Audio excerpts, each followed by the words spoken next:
Starring Lucille Ball. Co-starring Gail Gordon.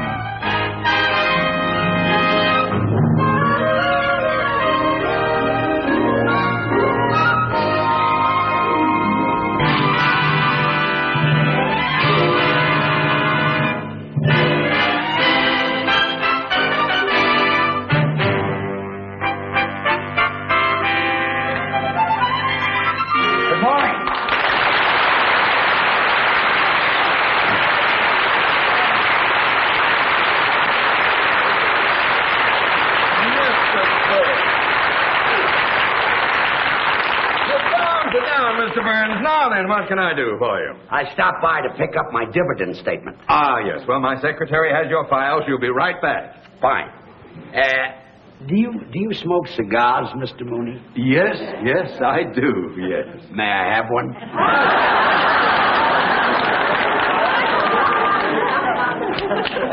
Thank you. Jack Benny always pulls that on me. Very fun. Some actors have to be on all the time. So I've heard. Oh, that could be very annoying. I could never be like that. I think it's unprofessional. I say once an actor walks off the stage, he should leave his work there and be like everybody else. Very commendable. I've learned to relax, like Irving Berlin said in that song many years ago. Lazy, I want to be lazy. I want to just lay in the sun with no work to be done. Yes, I remember that. Ooh, under that awning they call the sky. It was a very... Stretching and yawning, your lips will go goodbye. Yes, well, I want to peep in the deep tangled wildwood, counting sheep while I sleep, like a child would, with a great big valise full of books to read while it's peaceful, while I'm killing time, being lazy now, Mr. Mooney.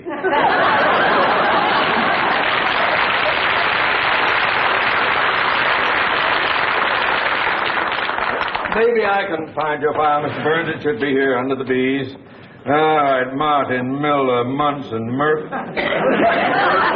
Under the B's? Maybe we'd better wait for my secretary. I hope you don't mind waiting. Think nothing of it. Now that I'm not doing an act anymore, all I've got is time on my hands. Nothing but loving you.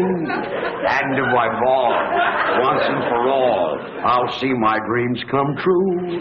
Moments to spare for someone you can't... Excuse me, Mr. Burns. Yes. Oh, I was here, Mom. Hope you... because... Time on my hands, you and Mr. Mooney, don't be embarrassed. Nobody ever lets me finish a song. Would you care for another cigar? Oh, no. Go right on with your work. I'll just sit here and look at the stock report. Oh, yes.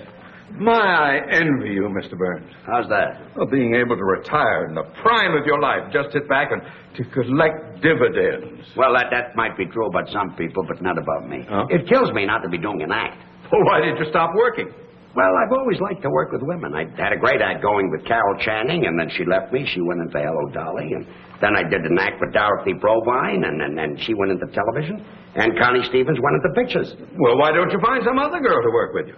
Mr. Mooney, comedians are not that easy to find. Got to find a girl with a kind of a pixie personality, eccentric, way out, a real kook. A girl like that is very, very hard to find. Here's the contract, Mr. Mooney. Well, it's about time you got here. I've been trying to find Mr. Burns' file. Oh, George Burns. How do you do? Oh, you've been a favorite of mine for years. Thank you. Oh, I used to watch you all the time on radio.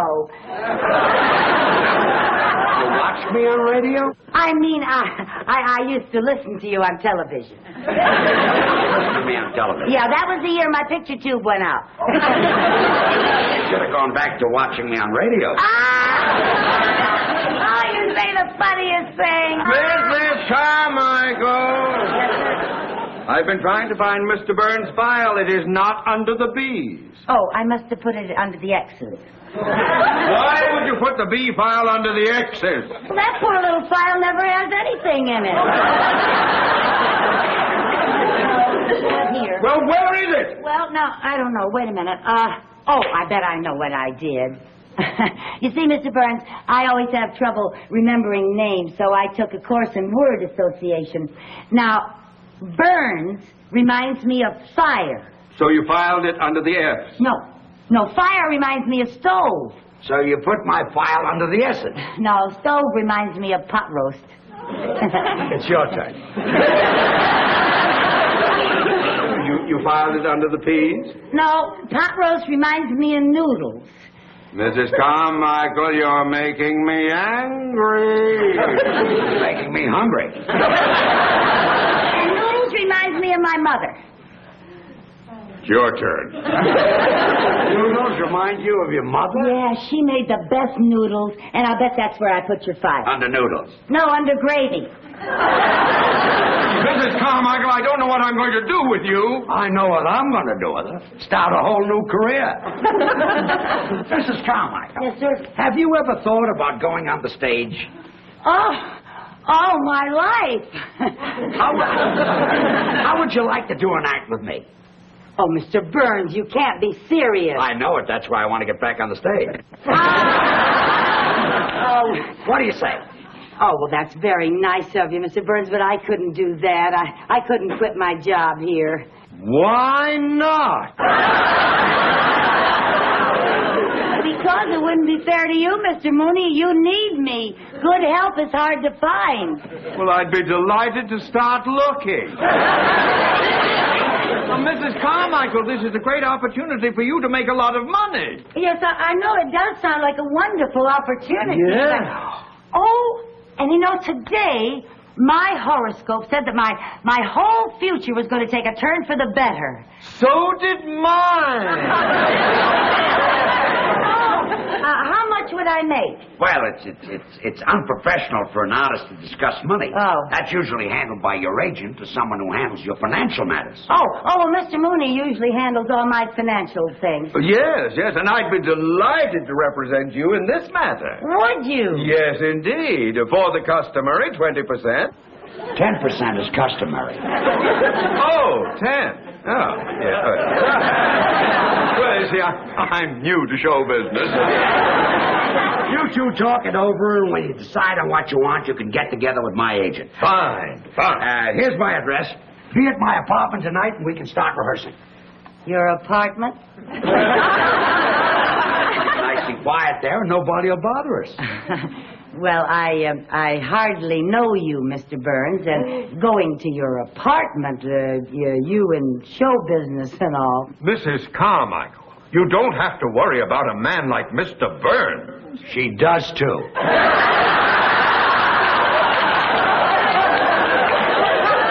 I didn't mean that you aren't a gentleman, Mr. Burns. I just meant that... Well, I meant you're a man, and if I go to your apartment, people might talk. What people? There won't be any people there. And when I talk, nobody believes it anymore. Good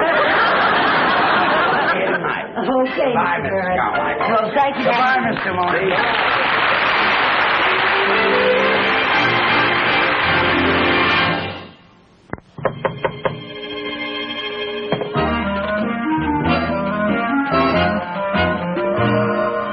Mr. Burns. Good evening. Come on in. Thank you. Oh, what a lovely apartment. Well, I'm glad you like it. Oh, it's so beautiful. Are you ready to try a little rehearsal? Oh, yes. I can hardly wait to find out what I do on the stage. First, you've got to learn how to get on the stage. Oh, yes, sir. Making an entrance is very important. Oh. Now, let's see. Where are we? That'll be the wings right there. Oh, uh-huh. Now, this will be center stage. Yes, sir. Yeah. Is that the audience out there? That's the audience. Okay. Now, we're introduced over the house mic. Oh, are we? Ladies and gentlemen, here they are, George Burns and Lucy Carmichael. Now, the orchestra plays our entrance music. Oh, what is our entrance music? Some of these days. Oh! Now, let's make our entrance. Let's go into from over here. Now, you walk out just like I do. Yes, sir.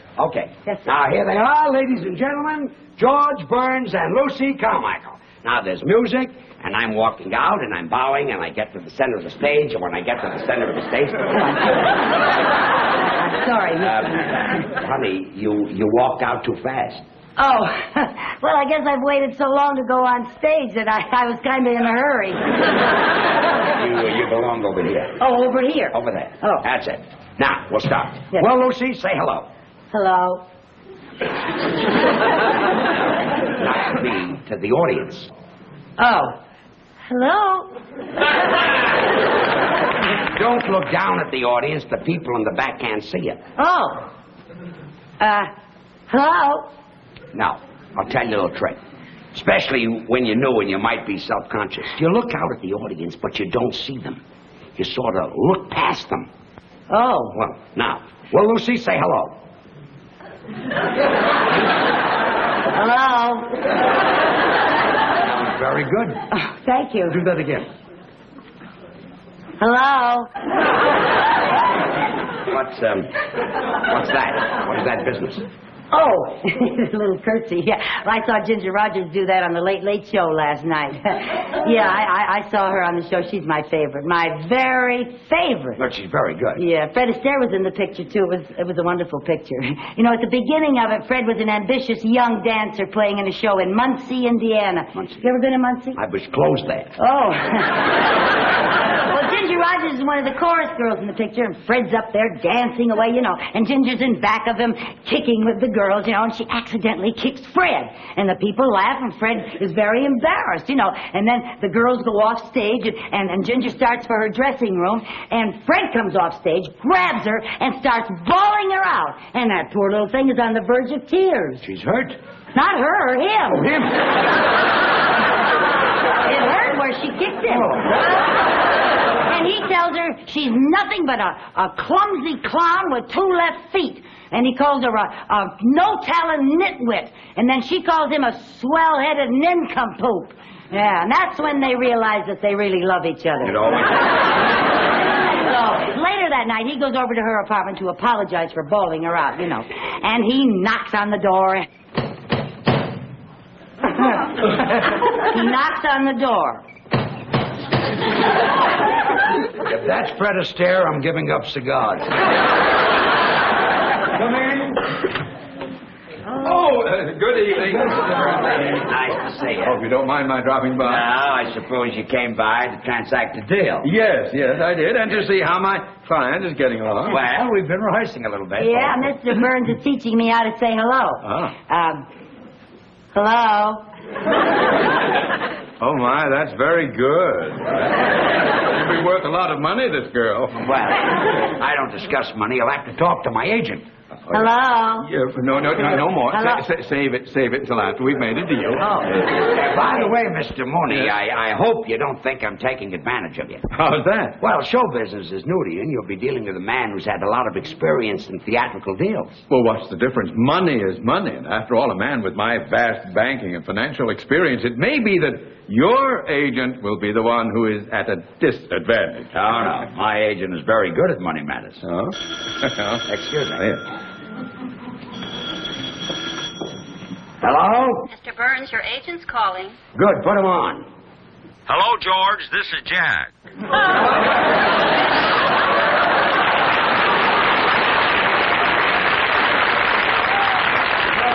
Time. Mrs. Carmichael's agent is here right now. Fine. Let me talk to him. Good. Here he is. His name is Mooney. Mr. Mooney. Here, Mr. Mooney, my agent. What's his name? Benny. Jack Benny. Jack Benny is your agent?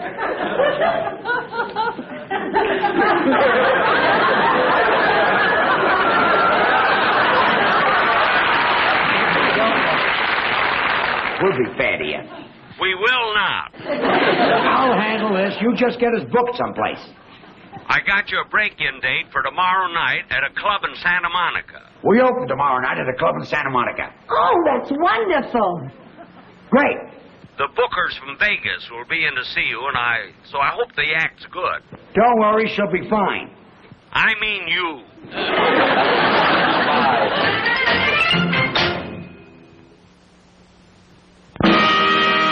And now, ladies and gentlemen, George Burns and Lucy Carmichael.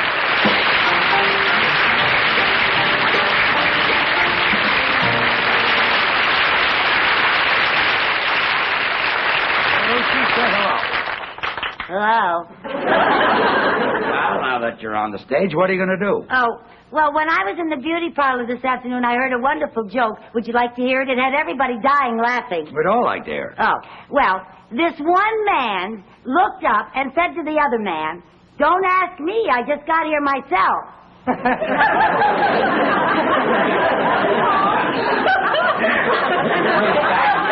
Is that the joke? Well, there was some stuff ahead of it that I didn't hear. That's the line that they were dying laughing at. I wouldn't tell that if I were you. Too old? Oh, yes, it's been kicked. Oh. Let's talk about your brother. Oh, which brother do you want to talk about? The one that's married or the one that's in love? The tall one. Oh, yeah. Well, that's my brother Harry. He's with the FBI. Your brother's with the FBI? Yeah, they picked him up in Kansas City.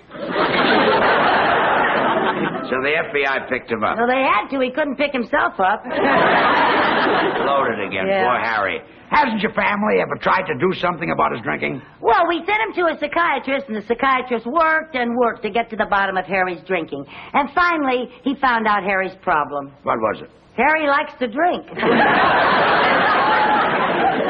Well, we all have our reasons.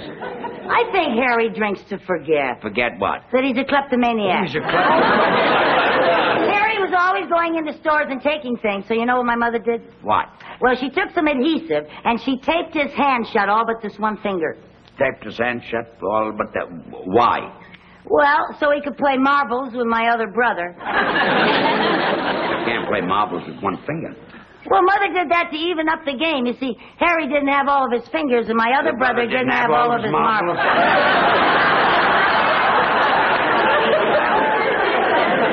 That made the game even. Yes, it did. But when your mother taped up Harry's hand so that he only had one finger, did this stop his shoplifting? Well, it helped. All he could steal were donuts. Right. It was the donut that broke Harry's back. Donut broke his back? Yeah. You see, he had a donut in his right-hand pocket, and he tried to get it out with his left hand. And broke his back? Yeah. Well, the next time he's got a donut in his right-hand pocket, tell him to try to take it out with his right hand. Well, that's kind of hard when you got your pants on backwards. He had his pants on backward? Yeah. You see, Harry had a suit with two pair of pants, and he put one pair on frontwards and one pair on backwards. So that he could walk either way. That's when the truck hit him. What truck? The truck that didn't have its lights on. So why didn't the man in the truck have his lights on? Well, he didn't have to. It was daytime. Well, if it was daytime, didn't the man in the truck see your brother coming? He didn't know it was my brother. Oh, he saw two pair of pants coming toward him, and he drove right between them. Well, that's our music cue.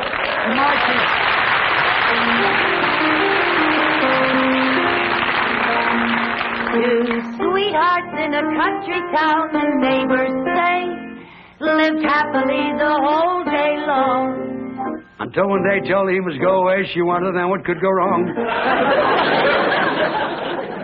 He said, you know it's true, I love you best of all, and yet it's best that we should part. Just as he went away, he heard a sweetheart say, Here's a pretty tempo, Lucy. Play with it. although it broke her heart. Some of these days, Yes, some of these days, you'll miss me, honey. you're gonna miss me, honey. Some of these days, Yes, one of these days, you'll feel so lonely. you'll be feeling oh so lonely. My You hugging, used to love it when I'd hug and you squeeze you. miss my kiss. You'd ask for more, and I You tease miss you. me only You want me only when you go away. when you're a million You feel miles. so lonely. In the evening when the sun goes Just down, for me only. I'll be on the other side of For town. you know, Oh, honey, you know, baby, you've had your way. that you went and had your And way. when you leave me, Yes, I know 'twill grieve you me. can bet you're gonna be full of sorrow. Your blue-eyed baby, some of these days. Dee-dee, dee-da, dee-dee, dee-dee, dee-da, dee-dee, dee-da, dee-dee.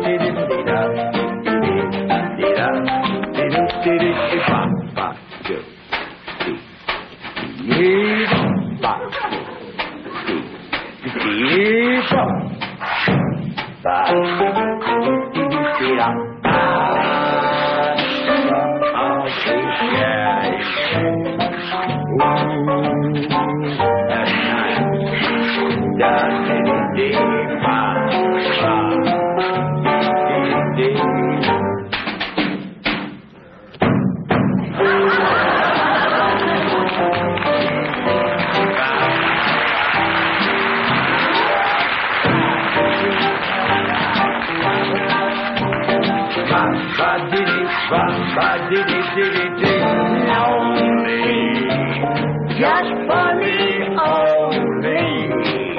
Don't you know, honey, that you've had your way. That you've had your way. And when you say goodbye, wipe that tear from your eye. You're gonna miss your baby. You're gonna miss your red-haired mama. You're gonna miss your blue-eyed baby somebody. Miss your blue-eyed baby somebody.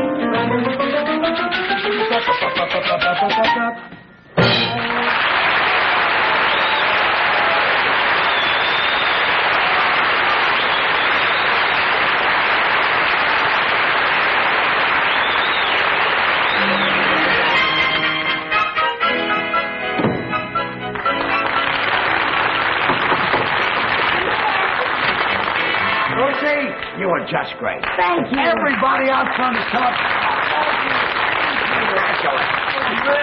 Oh, Michael, I couldn't be more proud of you. Oh, Mr. Mooney, that's the first time you ever kissed me. Well, banking and show business is different. You know, this girl is sensational, and the men from Las Vegas have offered $10,000 for the act. $10,000? They'll go as high as 15 if you won't sing. We'll take the 10. Did you hear that, Lucy? We're going to Vegas. Oh, that's just wonderful. You know, this is like what happened to Ginger Rogers in that picture last night. The producer saw her on the stage. She got an offer to go to Vegas, but she'd been with Fred so long that she didn't want to be... Oh, Mr. Burns, I can't go. Why not? Oh, because I can't leave Mr. Mooney. But I want you to go. Oh, no, you don't. You need me. I don't need you. I want you to leave. Oh, I couldn't leave you any more than Ginger could leave Fred. Not even when Fred pretended to be mad and said things that were very nasty to make her mad. Mrs. Carmichael, please get it through your head. I want you to go with Mr. Burns. My life would be happier without you. Happier! That's just what Fred said, because he didn't want to stand in her way. But Ginger knew that Fred needed her, just like you need me, Mr. Mooney. Now. But it just wouldn't work. I couldn't be funny out on the stage thinking about Mr. Mooney back in the bank trying to get along without me. Mr. Mooney, you must be a wonderful man. How do you inspire such loyalty? I don't know what I've done to deserve this. Well, I hope you're not mad at me, Mr. Burns. What for? This is the story of my life. But what about the engagement at Las Vegas? Well, now that I don't have a girl, I guess we'll have to pass up the $10,000. Oh, I'm just awfully sorry about it, but, you know, Mr. Burns, Mr. Mooney has... What are you doing? If you think I'm going to let $10,000 go down the drain, you are crazy. Some of these days...